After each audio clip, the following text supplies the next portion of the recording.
জানো তো, এই যে যখন ভিডিওগুলো এডিট করি, একটা আধ ঘন্টা ১ ঘন্টা ২ ঘন্টার কাজ যখন আমি ১.৫ মিনিট ২ মিনিট বা ৩ মিনিটের মধ্যে এডিট করে ফেলি, তখন হাসি পায় মাঝে মধ্যেই। ভাবি জীবনটা যদি এতটাই ফাস্ট ফরওয়ার্ড করা যেত, কী না ভালো হতো। এত সময় আমাদের নষ্টও করতে হতো না, তার আগেই সব কাজ নিমেষে সলভ হয়ে যেত। যাই হোক, সেটা কখনোই হবার নয়। তবু এটা আমাদের কল্পনা করতে কার না ভালো লাগে বলো তো। তো চলো এবার কেকের ডেকোরেশনে আসি।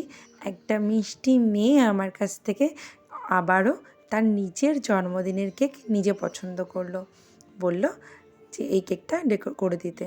আমি তার জন্মদিনের কেক তার পছন্দের মতন করার চেষ্টা করেছি, সে যেভাবে ডিজাইন দিয়েছিল। হ্যাঁ, কালার কম্বিনেশনটা একটু হালকা চেঞ্জ করেছি। সে শেষ পর্যন্ত কিছুই বলেনি আমাকে, কারণ আমার কেকের টেস্ট তার মন ছুঁয়ে গেছে এতটাই, সে ডিজাইন সম্পর্কে আর কিছু বলেনি। তো এটা আমি পিঙ্ক আর ফুশিয়া পিঙ্কের মধ্যে ডিজাইনটা রেখেছি।